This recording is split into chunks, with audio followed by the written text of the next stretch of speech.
Stinks. Waterlogged. Both hands amputated. Body was quartered just as I thought. Laid in water for some time. Head swollen, and something took a few bites out of it. Something in the throat. A pouch, bulging with coins.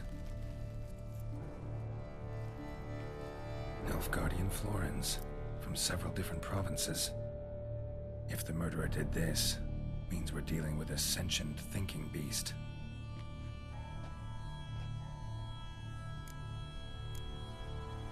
Body was chopped up after death.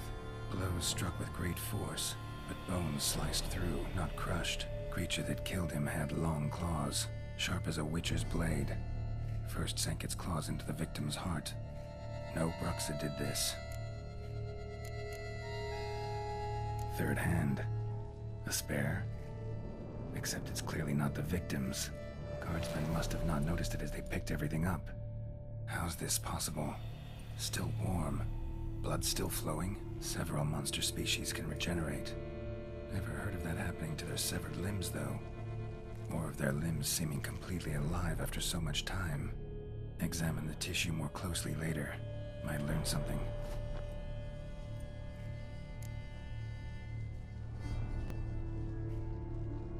So, murderer was clearly a monster, but not a Bruxa.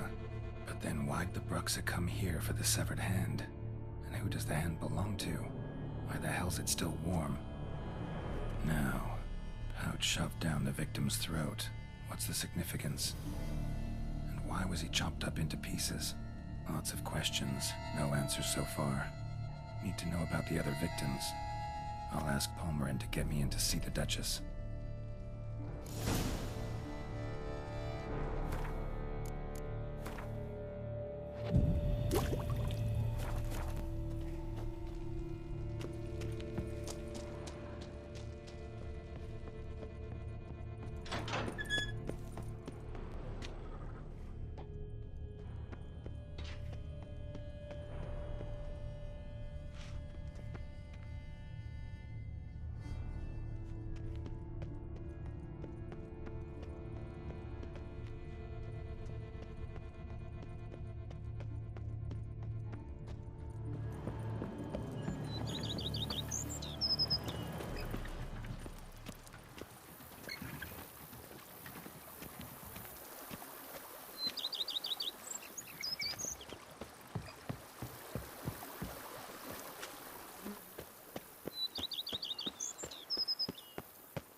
This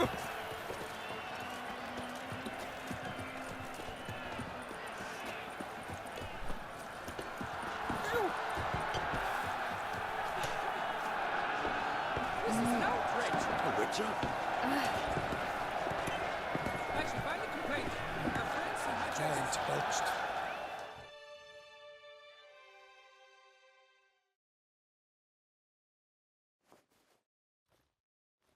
Need to speak to the Duchess, urgently. All right, you scamps. Store is done. Go find your parents. But the Pomerine, what about the story of Rittik and the dragon? A tales for another time. But take a good look at the man who stands before you now. This is Geralt of Rivia, the master witcher who lent his valiant hand to the defeat of the giant Goliath. Master Witcher, is it true virtue always trumps villainy?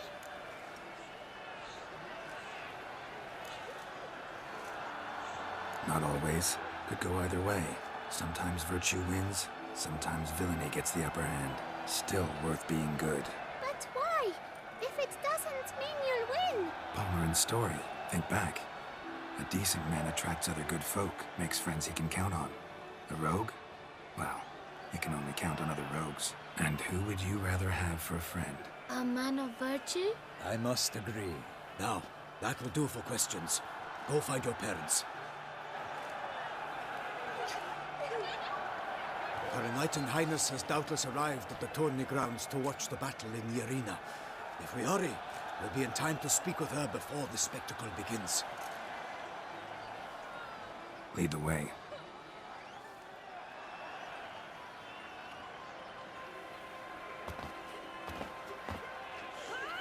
Who's fighting? Nilfgaardian gladiators?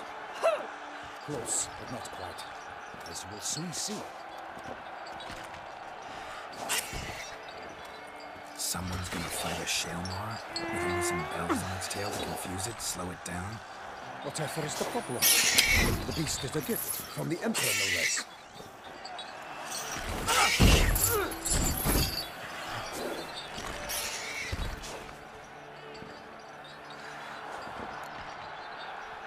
Shouldn't torment the beast. How would you like to be dumped in an arena, blindfolded with a string of bells dancing from your ass? Pity a monster. You, a witcher. I slay monsters who are a threat to humans. You're out to humiliate one to entertain a crowd. No knight will gain any glory from this.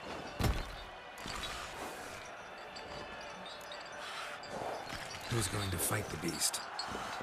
Guillaume, the young man you met. Yeah.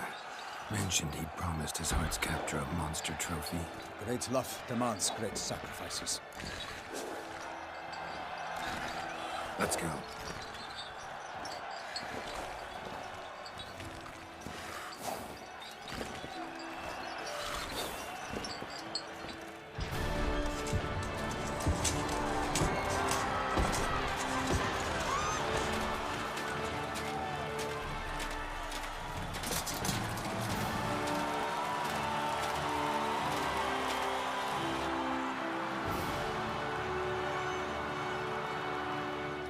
I dedicate my imminent victory to fair Lady Vivienne.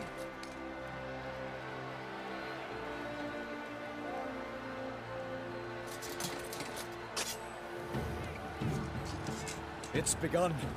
The fight shall have to end first. We must wait.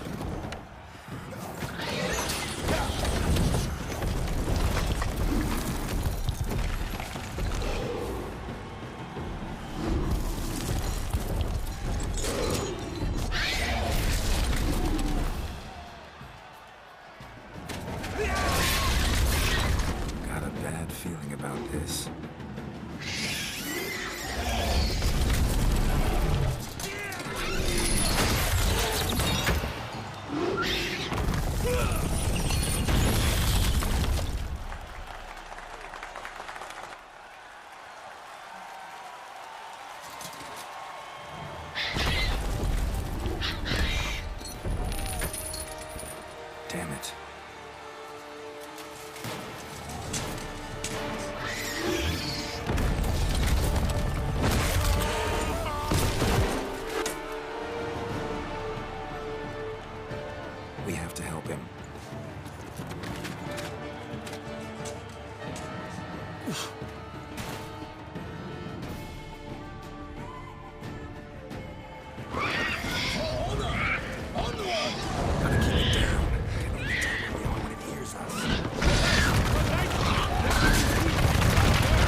feast has been weighed by the gods.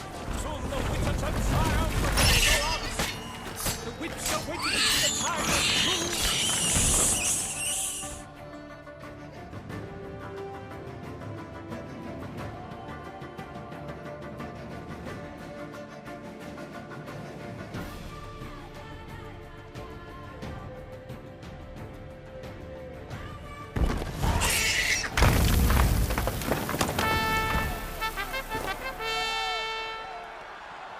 The Shelma lies defeated by Geralt of Rivia, master of the witchering trade. Behold, as the last gasps of life seep from the beast.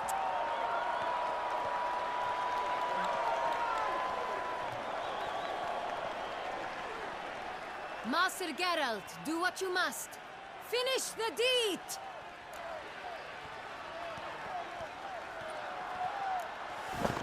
It suffered enough. The monster lies slain!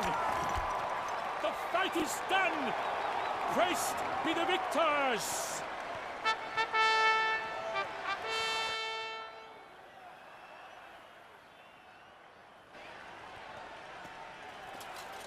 Guillaume, The lad came damned close to dying.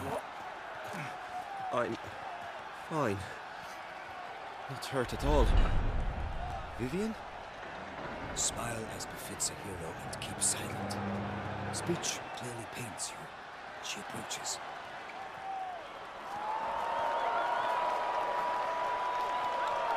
Geralt. We must talk. Vivian. You shall talk later, in the medic's tent. Geralt, magnificent, breathtaking. Your Grace. We knew that to summon you was a brilliant idea. We are delighted, ravished to have struck upon it. And I'm truly honored. See to our young hero. Hop, hop. For we must make off with Geralt. We should talk. We had been long awaiting your arrival. Had nearly lost hope. Then suddenly, that entrance, so spectacular.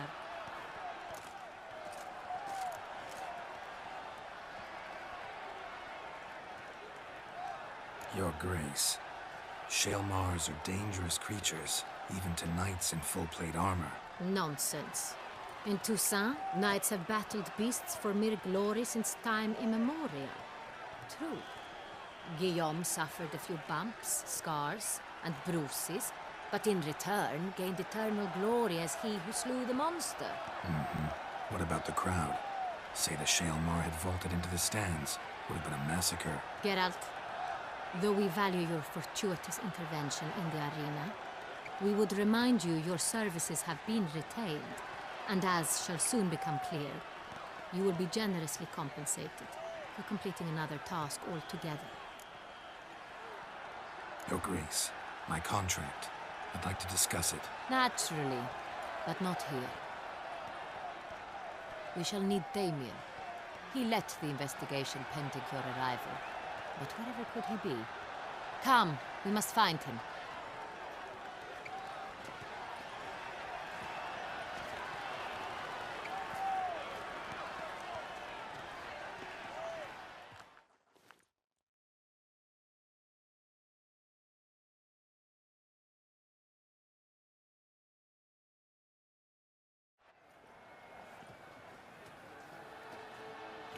Tell us, have you come alone?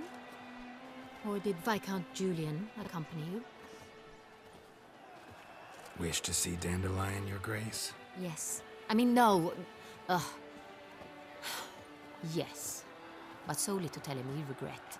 Yes, deeply regret rescinding the death sentence we so justly handed down upon him. If we could turn back time, we would make certain he sat in a tower till he rotted. No, we would ensure he was broken on the wheel, then drawn, hanged, and quartered.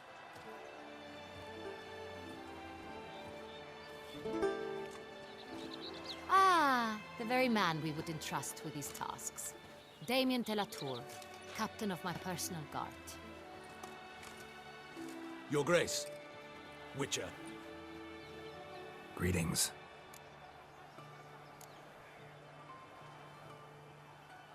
Sorry to have to tell you, but the guardsman handling the last victim's body. I know already. The creature in the cellar of Corvo Bianco. Was it the beast? No, a Bruxa, a kind of vampire. Not the beast, but tied to it in some way. You know this how? Through careful analysis of the evidence, both on the riverbank and at Corvo Bianco. Do you mean to insinuate the investigation thus far has been sloppy? Geralt insinuates nothing of the sort. We must listen to him attentively.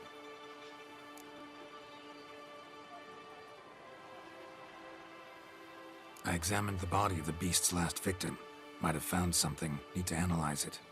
A quiet place, that's what I could use most right now. And maybe the help of an alchemist or a mage. Also like to hear all you know about the previous victims. Take it Sir de la Tour is my man for that.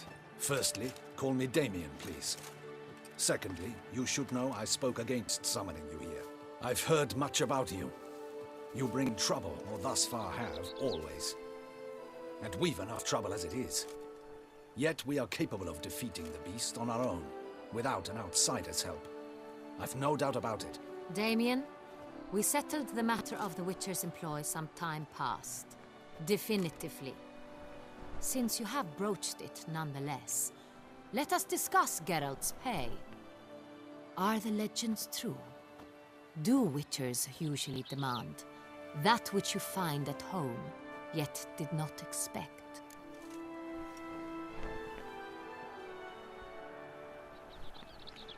Yes, Your Grace. The law of surprise. Time-honored. We shall be candid. The surprises we encounter on a daily basis would be of no value to one such as you. What awaits at the palace are edicts to sign and portraits of suitors from far-off lands. I fear you would find little use for either. Thus, we've decided you shall receive the deed to a vineyard, Corvo Bianco, and a sum of coin. You will doubtless consider this adequate. Title to the vineyard shall be given to you at once. Surely you'll need lodgings while you hunt. The coin, however, will be yours only once you have slain the beast. Lovely, generous gesture, Your Grace. But, Corvo Bianco, isn't it the Duchy's temporary morgue? Is it now? The Chancellery's bungled things again, we fear. Not to be left unsupervised for one instant. Yet, in its mood, a morgue should present minimal problems to a Witcher. What's more, nothing enhances a wine's reputation better than a grim legend. Thank you, Your Grace. I accept the contract, of course. But as I said before, I'll need some information.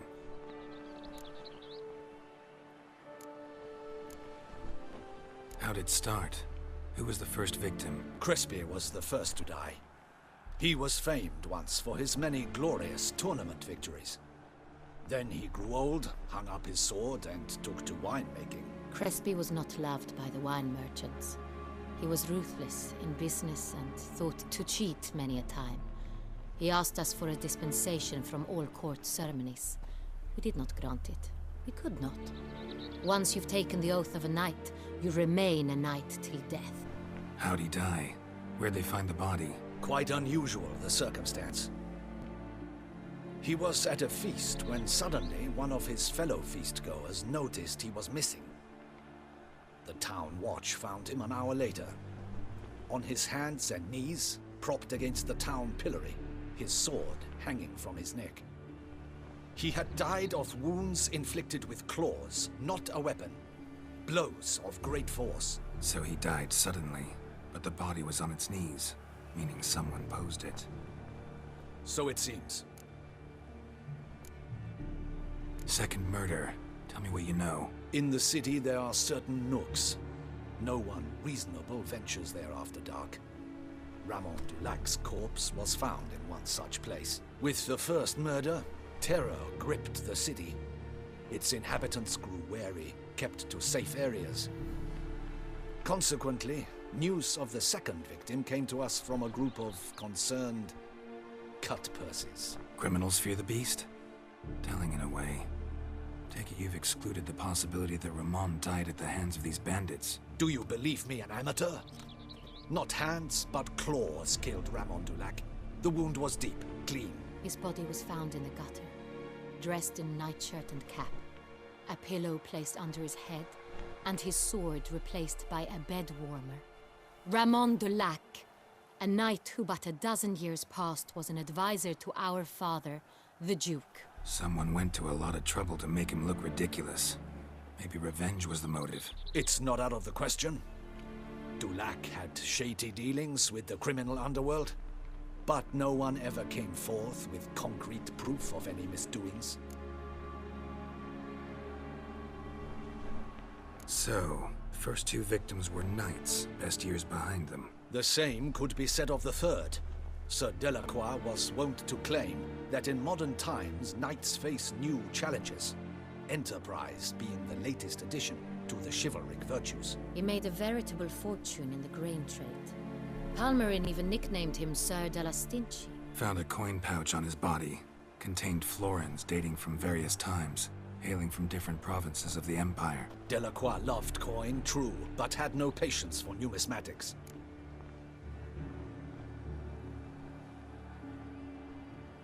Lots of similarities between the victims.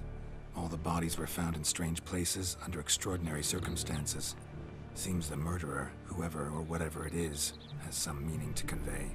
These were honorable men. We are horrified by the disdain, the disrespect with which they were treated. These were knights of Toussaint. Blast it. Might be the point. From what you say, none was a model of virtue. Ever considered that's what the beast's trying to draw attention to? All the murdered men were knights who swore fealty to the 5 chivalric virtues. And even if the... Knights of Toussaint swear fealty to what virtues exactly? Honor, wisdom, generosity, valor, and compassion. 5 virtues. Why are they so important to your knights? Strange question. Your Grace, forgive me. I'm a foreigner trying to understand another land's customs. You are forgiven. According to legend, the virtues we cultivate were bestowed upon us by the Lady of the Lake. How we truly came to espouse them, none remember. In Toussaint, we believe men of low birth should be simple-hearted and obedient. We expect much more, however, of our knights. They are to be soldiers and courtiers, lords and servants. Thus, the need for clear moral guidelines. At the time of his dubbing, a knight vows to demonstrate throughout his life honor, wisdom, generosity, valor, and compassion.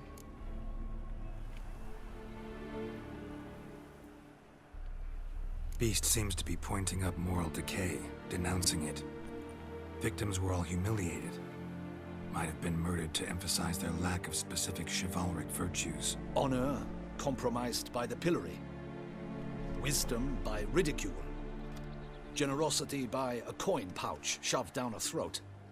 It seems to fit, true, though not perfectly.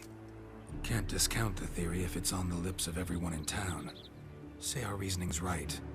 Next murder will be just as showy and denounce the victim's lack of the 4th virtue, valor.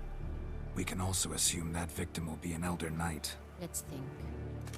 At the moment, all the knights are either at the tourney grounds or in the palace gardens. Our annual hare hunt shall begin there shortly. Have you heard of the custom? Milton mentioned something.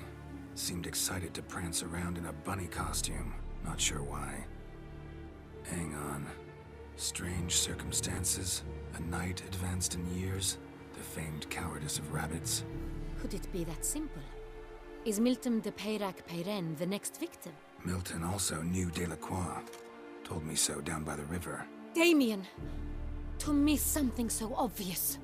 De Peyrac-Peyren, Crespi, Delacroix, and Delac formed a knightly team. It was years ago, but... They were a team? They were close friends, tightly knit, and as such earned the trust of our father, the Duke. We often witnessed him turn to them with delicate matters. Later, their paths diverged. Unlikely to be a coincidence. Beast must know it too. It's a lead, I'm sure. Your Grace, we need to find Milton, immediately. Rather problematic. You see, the garden entertainments are due to start, and he's disguised as the hare, hiding somewhere, waiting for some tipsy courtiers to find him. The hare's hiding place is a carefully guarded secret. We must call off the game, at once. First and foremost, we must remain calm. Damien, order the garden searched immediately. but discreetly. By no means can we disrupt the festivities. Panic will only incite the beast to strike sooner. And you, Witcher, follow me. My gardens, my night, I shall take the fall. A murder is out of the question. I will not allow it. Not near my palace. Horses? Ready our horses!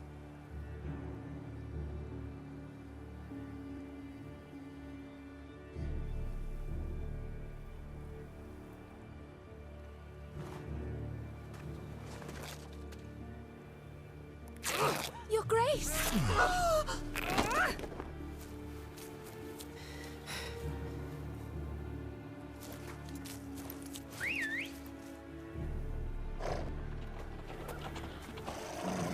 What the hell? Why, I said... Your Highness, I... Mind it doesn't get wrinkled. Onward!